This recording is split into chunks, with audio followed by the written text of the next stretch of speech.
यीशु मसीह के कीमती नाम में मैं आप सभी का अभिवादन करती हूँ और आज इस बाइबल स्टडी में जो इवेंचुअल मिनिस्ट्री की तरफ से मैं आप सबका स्वागत करती हूँ। You are watching Ebenson TV. I'm Professor Dr. Ebenson James.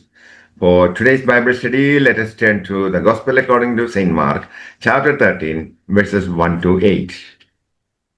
और आज की बाइबल स्टडी के लिए हम देखेंगे मरकुस रचित सुसमाचार उसका 13 अध्याय उसका 1 से 8 वचन।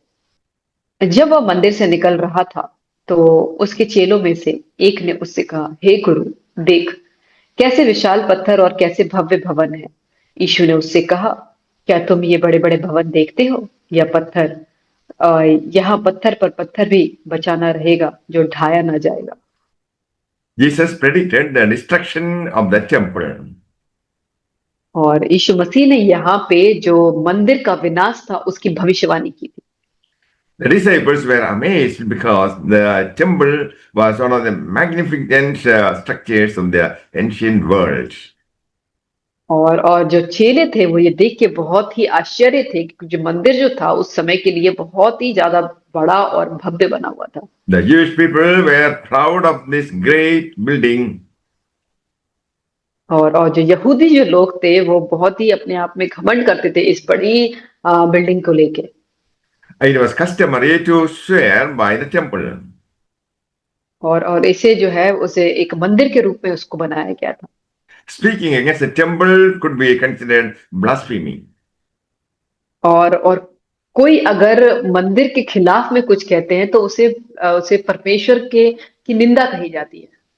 The temple was covered on the outer side with gold plates that were so brilliant that when the sun shone, it was blinding. और वो जो मंदिर जो था उसकी जो बाहरी दीवारों से वो जो घेरा हुआ था उसमें सोने की परत चढ़ी हुई थी, तब जब सूरज की किरणें उस पे पड़ती थी वो बहुत ही ज्यादा चमकदार होता था। Jesus never hesitated to claim that he was greater than the temple. और यीशु मसीह कभी भी उसने ऐसे हिचकिचाहट नहीं महसूस की कि ये इस चीज को कहने में कि वो उस मंदिर से भी ज्यादा बड़ा है। The temple was good thing, but good things can become the best idols. और मंदिर जो था वो अच्छी चीज है, लेकिन कभी कभी अच्छी चीजें भी ऐसी होती है कि हम उसे मूर्ति पूजा के रूप में बदल देते हैं। Jesus predicted, not one stone shall be left upon another that shall not be thrown down. और तब यीशु ने इस बात को कहा कि यहाँ पे कि तुम एक भी पत्थर यहाँ पे बचा ना रहेगा जो ढाया ना जाएगा। Rome crushed the Jews of that day. और रोम लोगों ने यहूदियों को खत्म कर दिया था उस समय। Jerusalem was leveled, including the temple, as Jesus predicted. और यरूशलेम के साथ भी वैसा ही हुआ जैसा जैसा यीशु मसीह ने प्रेडिक्शन जैसा किया था, बिल्कुल वैसा। It is said at the fall of Jerusalem, the last surviving Jews of the city fled to the temple.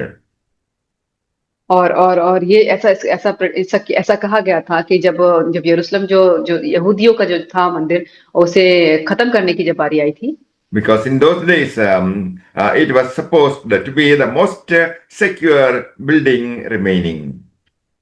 और क्योंकि ऐसा कहा जाता था कि इस अंत के समय में और इसे सबसे ज्यादा सुरक्षित भवन कहा जाता था। Roman soldiers surrounded it. और जो रोमियो के जो सैनिक थे उन्होंने उसको घेर लिया था। And one soldier started a fire. और एक जो सैनिक था उसने गोलियां चलाना उसने शुरू कर दिया। And soon the entire building was engulfed with fire. और उसके बाद ही तुरंत ही सारी जो पूरी भवन था वो गोलियों से उसमें चलने लगी।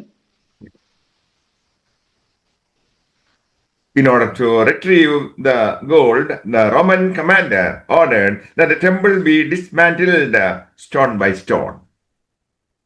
और उसके बाद उसमें सोने की जो परत लगी हुई थी उसको हटाने के लिए राजा ने आज्ञा दी कि इसे डिसेंबल करना है, एक एक पत्थर में से उसको निकालना है। Verses 3 to 4. जब वह जैतून के पहाड़ पर मंदिर के सामने बैठा था तो पतरस और याकूब और यूहन्ना और अंद्रियास ने अलग जाकर उससे पूछा, हमें पता कि ये बातें कब होगी और जब ये बातें पूरी होंगी होने पर होंगी, उस समय का क्या चिन्ह होगा? The disciples asked Jesus about the time of fulfillment of the prophecy. और जो जो चेले थे वो यीशु मसीह से ये पूछ रहे थे कि जो जो उसने भविष्यवाणी की उसका समय कब होगा कि वो ये पूरी होगी? The disciples also wanted to know what will be the sign that all these things will be fulfilled. और ये चेले जो हैं ये भी बात जानना चाहते थे कि ऐसे चिन्ह भी हमें बता कि कब ये सारी चीजें पूरी होंगी। Verses 5 to 8. यीशु उनसे कहने लगा, चौकस रहो कि कोई तुम्हें ना भरमाए। बहुतेरे मेरे नाम से आकर कहेंगे मैं वही हूँ, और बहुतों को भरमाएंगे। जब तुम लड़ाइयां और लड़ाइयों की चर्चा सुनो तो ना घबराना, क्योंकि इसका होना आवश्यक है, परंतु उस समय अंत ना होगा, क्योंकि जाति पर जाति और राज्य पर राज्य चढ़ाई करेंगे। हर कहीं भूकंप होंगे और अकाल पड़ेंगे। यह तो पीड़ाओं का आरंभ भी होगा। Jesus described the general world condition during the period between his ascension and the time immediately preceding his second coming. और यीशु मसीह ने ये सारी चीजों का कि उसके जब आने दूसरे आगमन आगमन का जब यीशु मसीह जब आएंगे उस समय की परिस्थितियों के बारे में इन सब बातों को बताया। Jesus warned of the danger of false messiahs who come in his name. और यीशु मसीह ने उन्हें चेतावनी दी कि तुम चौकस रहो कि कोई तुम्हें भरमाने ना पाए, क्योंकि बहुत सारे लोग उसके नाम से उसके प्रचार के लिए उठ खड़े होंगे। They will pretend to be Jesus, but they will not be true representatives of Jesus. और वो अपने आप को यीशु मसीह कहेंगे, लेकिन वो यीशु मसीह नहीं होंगे। Jesus reminded us that before he returned, there would be many wars and threats of war on the earth. और यीशु मसीह ने ये बताया कि जब यीशु मसीह का दूसरा आगमन होगा उससे पहले बहुत सारी लड़ाइयां होंगी, लड़ाइयों की चर्चा तुम सुनोगे।